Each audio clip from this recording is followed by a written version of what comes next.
નમસ્કાર દર્શક મિત્રો, મિરર ઓફ ધી વર્લ્ડ ન્યૂઝમાં આપ સૌનું હાર્દિક સ્વાગત છે।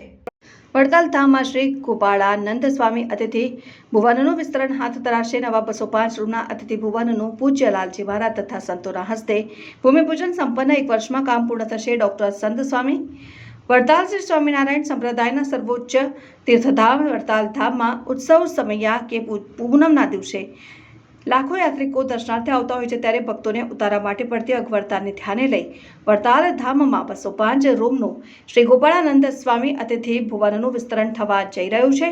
ત્યારે તારીખ 23મી મે શુક્રવારને અપરા એકાદશીના શુભ દિને વડતાલ શ્રી લક્ષ્મીનારાયણ દેવ પીઠાધિપતિ પરમ પૂજ્ય ધર્મ ધુરંધર 1008 આચાર્ય શ્રી રાકેશ પ્રસાદજી મહારાજના આશીર્વાદ સાથે દેવના વેદ મંત્રના ગાન સાથે પૂજ્ય મોટા લાલજી શ્રી સૌરપ્રસાદજી મહારાજના હસ્તે સંતો મહંતો તથા અગ્રણી સત્સંગીઓની ઉપસ્થિતિમાં ભૂમિપૂજન કરવામાં આવ્યું। આ પ્રસંગે પૂજ્ય મોટા લાલજી મહારાજ શ્રી સૌરપ્રસાદજી મહારાજ, વડતાલ ટ્રસ્ટી બોર્ડના ચેરમેન શ્રી ડોક્ટર સંત વલ્લભદાસજી સ્વામી, મુખ્ય કોઠારી દેવપ્રકાશ સ્વામી, પૂજ્ય બ્રહ્મ સ્વરૂપ સ્વામી, ટ્રસ્ટી બોર્ડના સભ્યો તેજસભાઈ પટેલ, અલ્પિતભાઈ પટેલ, બ્રહ્મચારી હરિકૃષ્ણાનંદજી તથા સત્સંગ અગ્રણી ભૂપેન્દ્રભાઈ પટેલ, અશ્વિનભાઈ કા પટેલ વગેરે ખાસ ઉપસ્થિત રહ્યા હતા। આ પ્રસંગે ચેરમેન ડોક્ટર સંત સ્વામીએ જણાવ્યું હતું કે આ વિશાળ યાત્રી ભુવનનું વિસ્તરણ કાર્ય આજથી 1 વર્ષમાં પૂર્ણ કરવામાં આવશે। સમગ્ર કાર્યક્રમનું સંચાલન પૂજ્ય શ્યામ વલ્લભ સ્વામીએ કર્યું હતું।